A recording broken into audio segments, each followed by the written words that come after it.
And right after Davos, the next weekend, I will travel to India.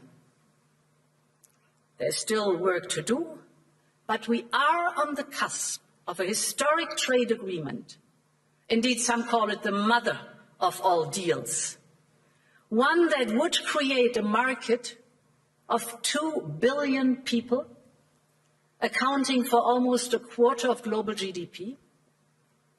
And crucially, that would provide a first-mover advantage for Europe with one of the world's fastest growing and most dynamic continents.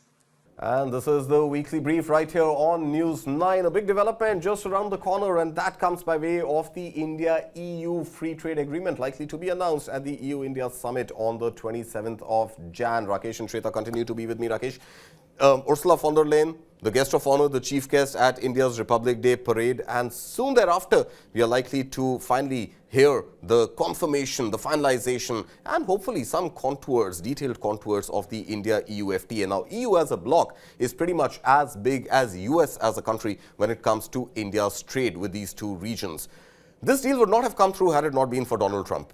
Well, I wouldn't conclude it like that, but the fact of the matter is that if this deal was stuck for 1.5 decades. It's finally coming, onwards, it's coming into fruition only because the whole world, including India and Unfortunately, EU, that's the reality of many bilateral deals. That's clear. If you show political spine, and then you will find collaborators. Right. That's what India showed political spine to take on Trump politely, but we haven't a deal with US. It's a setback. But the fact of the matter is that we have not, so to say, been subservient and succumbed to his pressure on dairy, on agriculture. Right. So the deal is stuck, but we have shown a will to take the discussion forward. That's why EU comes into play. EU has got its own angst against US. So friends and friends are together, enemies and friends, and suddenly we have, and it's a $135 billion trade right now. The potential to get almost double. That's right. And we immediately get a leg up in textiles where we can replace Bangladesh.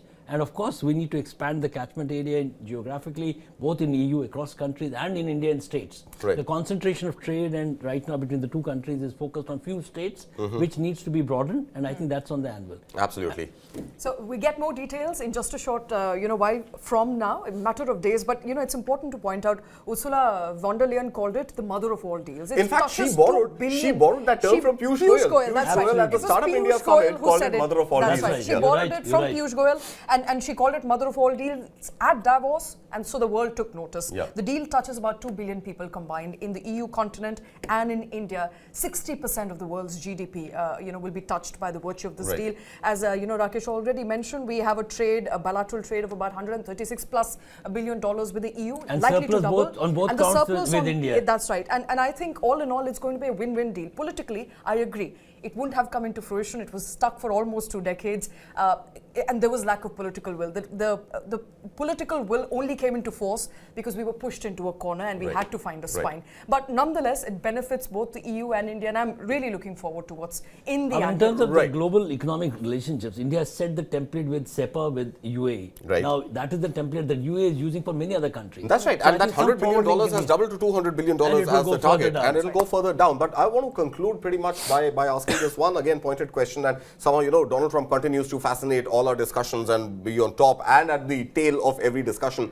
Is there going to be more pressure on the US to stitch up the framework deal with India, with US also seeing that India, UK, India, New Zealand, the SEPA that you mentioned, and now finally India EU FTA also coming through? Is there going to be some pressure on US as well? Because at the end of the day, US also needs its inflation to come down. US needs goods from India.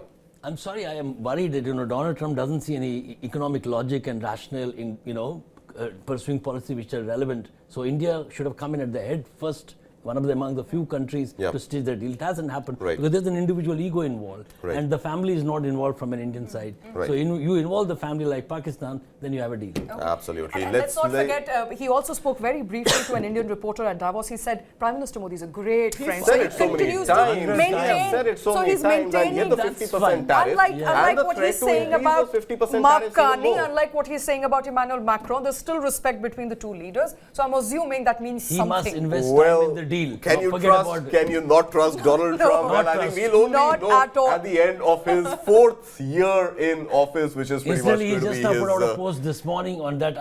Should I bid for the fourth term. On Truth Social this morning. Should I do away with elections? All right, all that for another edition, but we will leave it at that. Thank you so much for watching. This is the Weekly Brief. Thank you so much for staying tuned in. Keep watching News 9.